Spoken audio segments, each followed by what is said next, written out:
Assalamualaikum warahmatullahi wabarakatuh. Sampurasun. Ya, hari ini hari Minggu kita berbahagia ya. Karena sejak tadi malam itu saya kedatangan Pak Iskandar Wawuruntu dari Bumi Langit Yogyakarta. Beliau adalah founder Yayasan Bumi Langit Institute. Beliau telah berdiskusi tadi malam dan nginep di rumah, dan hari ini telah memberikan materi berkenaan dengan kesadaran pangan di Sekolah Ekologi Kahuripan Pajajaran Purwakarta. Beliau menyampaikan hal-hal berkaitan dengan bagaimana kita harus mempunyai akhlak yang mulia terhadap lingkungan, terhadap diri kita. Dan acara ini diikuti tadi oleh para guru dan para pelatih tatanen di Balai Atikan yang ada di Kabupaten Purwakarta. Ya, kita berbahagia karena hari ini kita kedatangan tamu istimewa.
sampaikan ini semuanya insya Allah bisa memahami, menerima nanti apa yang Pak Is sampaikan, dan mereka rata-rata sudah menangkap apa yang selama ini Pak Is sampaikan.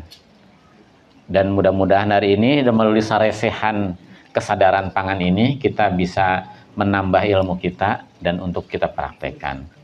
Ini adalah sekolah yang dibangun tahun 2003 dan mudah-mudahan terus bisa bertransformasi menjadi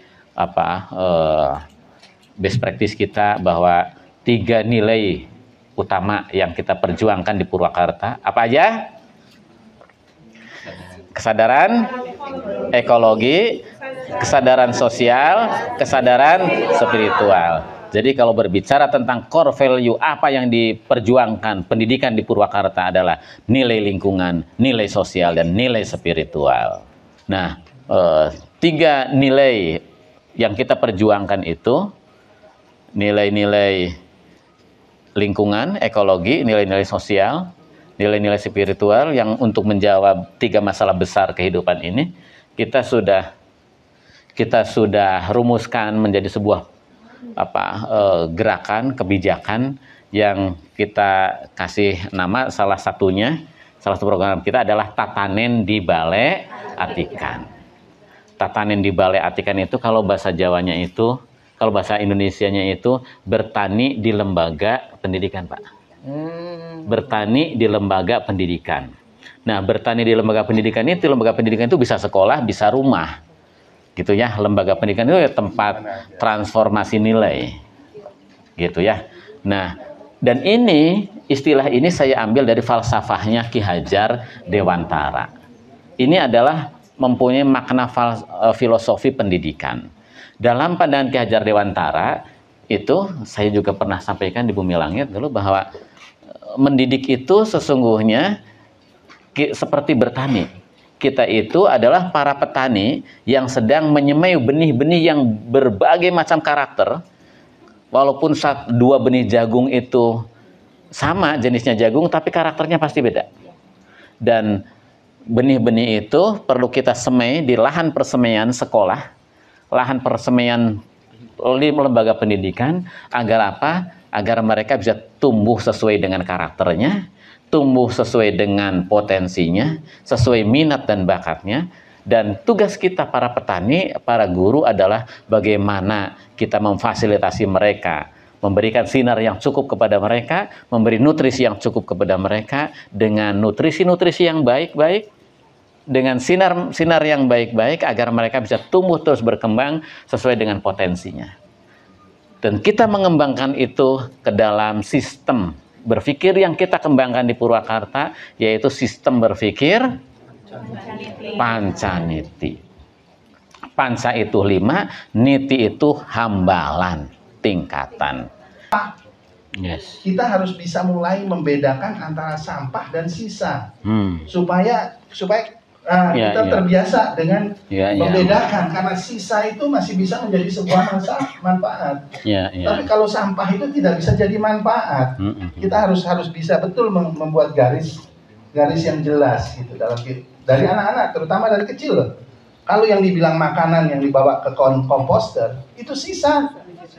Bukan sampah itu. Sisa. Gitu sisa makanan. Sisa makanan yang bisa kita manfaatkan untuk ayam, untuk bebek, kalau kita piara anjing, piara kucing, ya. Kalau misalnya kita berlebih dalam bentuk masih makanan yang tidak termakan tapi masih baik, kita bisa kasih tetangga, kan begitu.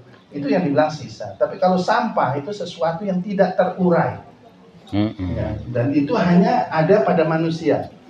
Karena Allah tidak memberikan contoh adanya sampah atau residu ya di alam, tidak ada, tidak ada kesia-siaan dalam ciptaanku. Begitu Allah deklarasi di Quran terkait dengan model ciptaannya.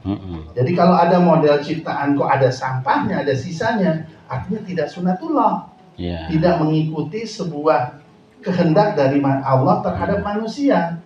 Dan kalau kita lihat leluhur kita yang hidup 2-3 generasi yang lalu, barang yang mereka pakai dalam hidupnya Iya. Itu menjadi jimat pada saat mereka nggak ada. Dalam artinya tetap bermanfaat. Ya bolongnya, ya paculnya, ya sarungnya, ya apanya. Itu yang disebut legacy. Itu yang disebut amal jariah. Ilmu-ilmunya juga tetap hidup.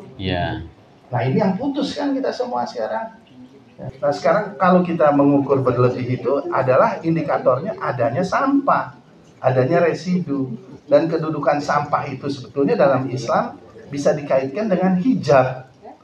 Polutan itu adalah hijab, sesuatu yang menjadi tabir yang kita tumpuk dalam kehidupan kita dari hal-hal yang tidak ada kemanfaatannya, hal-hal yang tidak bermanfaat yang kita kumpulkan, akhirnya menutup basiroh kita, menutup mata batin kita.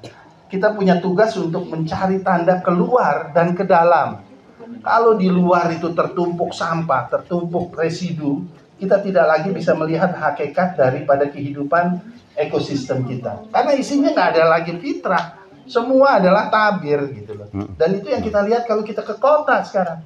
Apa bahan yang kita jadikan, bahan yang kita makan, kalau di kota anggaplah yang eksternal itu bahan yang kita jadikan untuk sebagai sandang hidup kita, ya sandang itu kan barang-barang yang kita pakai, dan barang-barang yang menjadi barang yang kita bangun menjadi papan kita, itu semua datang dari pabrik. Dan semua itu ada sampahnya kan. Mana ada pabrik yang nggak menciptakan sampah. Jadi pabrik-pabrik ini sebenarnya adalah sebuah agen kegagalan atau sebuah tanda kegagalan dari sunatullah. Ya. Ini penting untuk disadari hanya dalam rangka supaya kita tahu kalau masalah kita sendiri belum bisa terlepas dari hal-hal tersebut, itu Islam mengajarkan ada jalan keluar terhadap itu. Tapi kalau kita tahu saja tidak, itu masalah. Ya. Dan kadang-kadang ada orang yang tahu, tetapi tetap ngeyel bahwa ini bagus, ya, itu lebih masalah lagi, kan begitu.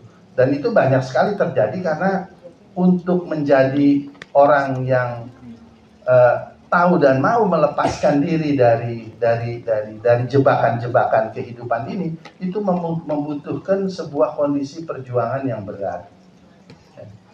Sedangkan kalau gaya hidup modern sekarang cenderungnya itu justru membuat semua itu gampang. Apa sih yang hidup ini? Semua kan hidup ini gampang, ya. Dan gampang itu diukur sebagai sebuah fasilitas yang sebagai ukuran keberhasilan. Kalau kita kembali ke misalnya kakek-kakek, aki-aki kalian, nini-nini kalian 50, 70, 100 tahun yang lalu, kalau disuruh hidup 3 hari nggak punya problem, mereka takut kok. Pasti takut. Ini ada apa nih nanti? Oh hidup kok gampang banget. Kan begitu. Dalam level yang paling dasar, bahwa kita sedang punya masalah. Ya, kita sedang punya masalah. Jadi kalau misalnya kita ngomong tentang sampah ini adalah sesuatu indikator. Jadi moga-moga nanti juga dengan anak-anak di sekolah ini bisa mulai dibiasakan untuk mindset pikiran mereka dari awal untuk bisa membedakan antara sisa dan sampah. Jadi sampah itu diukur dari sesuatu yang tidak terurai. Sesuatu yang masuk ke dalam tubuh kita berupa makanan-makanan yang punya residu-residu kimia yang tidak terurai, itu akan menjadi sampah di dalam tubuh kita. Tertumpuk menjadi bagian dari konstruksi tubuh kita, menjadi jaringan sel yang membentuk daging, membentuk darah kita, yang pada akhirnya juga menjadikan bagian dari kegagalan kita untuk menciptakan keturunan yang terbaik. Ya, karena sudah dari awal itu sudah selalu diisi oleh polutan. Polutan ini akhirnya membuat kita tidak bisa berpikir jernih. Ya, kita cenderung sekarang sulit sekali berpikir jernih. Ya. Dan kita cenderung untuk kalau dalam punya permasalahan itu dimanfaatkan industri untuk melarikan diri. Ya, diberikan kalau misalnya dalam konteks kesehatan misalnya, kita pergi untuk dikasih obat-obatan hanya untuk mengobati simptom. Tidak pernah kita disuruh pikir tentang gaya hidupmu ini apa. Hidupmu sama suamimu, sama anakmu, sama lingkungan. Kamu memperlakukan tubuhmu, mengisi tubuhmu dengan seperti apa, itu tidak dijadikan sebagai sebuah syarat untuk mengobati seseorang dalam rangka mendapatkan kesembuhannya. Jadi kita sendiri harus sadar yang namanya melarikan diri, salah satu yang paling berhasil adalah sekarang lewat multimedia. Multimedia itu sebenarnya sebuah mekanisme kita melarikan diri dari realitas, ya, sehingga kita tidak lagi berani menghadapi kenyataan hidup kita yang sebenarnya. Orang yang scrolling, entah itu di Facebook, entah itu di Instagram, entah itu di TikTok, entah itu di apapun, itu orang yang sebetulnya sedang selalu melarikan diri, ya, tidak pernah berani menghadapi kenyataan yang sedang dihadapi. Itu yang disebut, itu juga sebenarnya hijab. Ya, kita mendapatkan begitu banyak barang-barang yang nggak bermanfaat yang seakan-akan jadi obat. Ya. Nah, ini proses orang membuat daur ulang. Daur ulang yang dilakukan oleh manusia di zaman ini dan itu diklaim sebagai satu solusi terhadap masalah sampah, itu kan daur ulang. Iya. Daur ulang itu dalam terminologi ilmiah, orang-orang yang mengkaji masalah-masalah sampah secara ilmiah itu tidak disebut sebagai recycle atau daur ulang. Itu sekarang mungkin kalian sudah pernah dengar disebut dengan downcycle. Ngerti nggak? Kalau recycle itu sunatullah. Iya, kembali itu sunatullah lagi. Itu ada lingkaran yang penuh. Ya. Kalau misalnya downcycle itu hanya menunggu kemusproan, kesia-siaan. Oke lah, saya pakai 1 kali, 2 kali. Dan waktu saya pakai pun dia tetap itu menimbulkan masalah, karena saya tetap aja kalau mau mengolah sampah saya harus menimbulkan sampah baru kan. Saya harus pakai mesinnya pakai listriknya dari batu bara, itu kan semua bagian daripada cara kita untuk mikir kita membuat solusi. Kita bikin plastik itu nanti kita bisa bikin plastik yang lebih rendah lagi. Terus nanti kita jadi sampah lagi, kita kumpulin, bikin lagi itu nggak bisa dengan kualitas yang sama, pasti kualitasnya itu menurun, sampai akhirnya kalau sudah menjadi tas kresek hitam, itu udah nggak bisa dijadiin apa-apa lagi. Tasnya juga mudah sobek. Ya, jadi artinya kan itu bukan solusi, gitu. Jadi kita sendiri apa istilahnya? Downcycle. Jadi siklus menurun. Nah, kalau recycle kan siklus yang memutar, ya, kalau kembali lagi ada siklus yang menurun, jadi selalu kualitasnya akan menurun. Jadi itu harus direnungkan supaya kita sendiri tahu kedudukan sampah dalam hidup kita ini, di mana tepatnya sampah. Ya. Jadi yang jelas jangan sampai sampah itu kita syukuri, itu yang udah repot sekali kalau sampai kita. Sebab kita cenderung kan sekarang pemerintah malah menggalakkan bank sampah, menggalakkan sampah sebagai sumber pendapatan ekonomi, dan itu aduh, masya Allah, kalau kita pandang dari sisi hakikat, itu sebuah pengkhianatan terhadap kebesaran Allah, karena kita membiarkan saudara-saudara kita hidup dalam bergumul dengan barang yang kotor sekali. Apalagi kalau kita menganggap sampah itu, dalam kajian kita menganggap bahwa sampah itu wujud iblis di bumi, ya. Iblis kan nggak bisa mewujud. Wujudnya dalam bentuk apa? Kesia-siaan. Sampah kan begitu kan? Seperti anjing yang kencing di sini, kencing di sana, kencing di sana untuk mengklaim teritori. Saya sudah berada di ini wilayahku. Begitupun iblis sekarang di zaman kita ini mengklaim teritori dengan wujud sampah. Jadi kalau ada sampah itu seperti iblis bilang, aku sudah mendeklarasikan, udah pasang bendera. Ini benderaku di teritorial. Ini teritoriku ini. Dan itu bukan hanya di luar tubuh kita. Iblis ngeklaim teritori di dalam tubuh kita dengan barang-barang yang tidak terurai yang berada di dalam tubuh kita. Jadi kan bahaya sekali. Rasulullah SAW sendiri yang bilang, iblis itu mengalir, setan itu mengalir di dalam darah kita, dan itu menjadi kenyataan yang sekarang terjadi dalam kehidupan kita. Ya, waktu itu kita nggak bisa kaitkan, nggak ada orang yang bisa menafsirkan hal tersebut kecuali hanya dari konteks hakikat, ya. Tapi kalau dalam konteks real ini yang sedang terjadi. Jadi sampah ini masalah yang jadi struggle kita lah. Ukuran kita dalam berinteraksi dengan iblis itu diukurnya dengan kemampuan kita untuk maka itu untuk ibu-ibu terutama, konteks yang sekarang modern dalam kehidupan orang-orang modern dan orang sekuler itu amat relevan dan pada prinsipnya amat islami. yaitu melakukan detoxification. Detoksifikasi itu adalah upaya kita untuk mengeluarkan sampah dari dalam tubuh kita, supaya kita ini mengikis hijab. Kita kan sampah itu, polutan itu menjadi hijab, ditumpuk, semakin tebal semakin kita nggak bisa melihat hati kita. Di luar kita tumpuk, akhirnya dalam bentuk udara kita nggak bisa lihat bintang, kan begitu. Tumpuk, kita nggak lihat keindahan.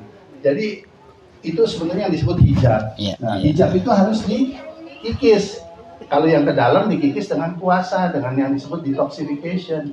Jangan seperti kita sebagai umat Islam sekarang, bulan puasa lebih banyak meracuni tubuh. Ibu-ibu nih. Puasa sih iya, tapi buka puasanya. Wah, iya itu yang repot. Nah, sekali lagi kuncinya kan dapur ya, Bu ya? Dapur. Kalau dapurnya numpangnya di Indomaret gimana? Iya, ayo. Oke, tepuk tangan dulu dong.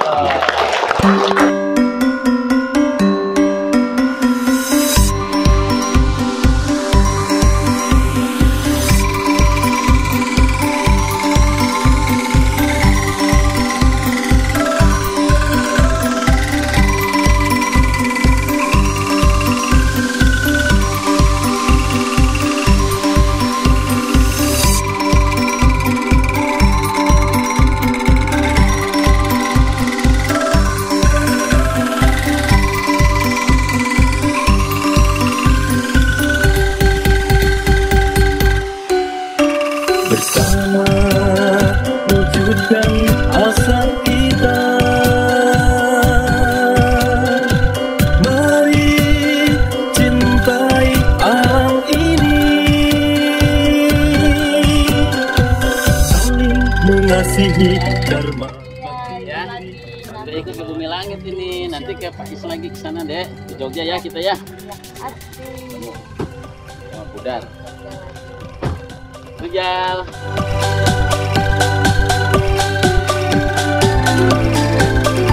Udah mau kembali ke Yogyakarta. Udah sehari semalam di Purwakarta. Mudah-mudahan bisa datang lagi ke Purwakarta ya Pak. Amin. Pokoknya terima kasih banyak Purwakarta. Moga-moga berjuang terus nih, terutama dinas pendidikannya. Semua Ya, sehat. ketemu lebih baik lagi nanti. Lebih insyaallah. baik. Terima Udah kasih lebih Pak baik. Purwanto, Ibu.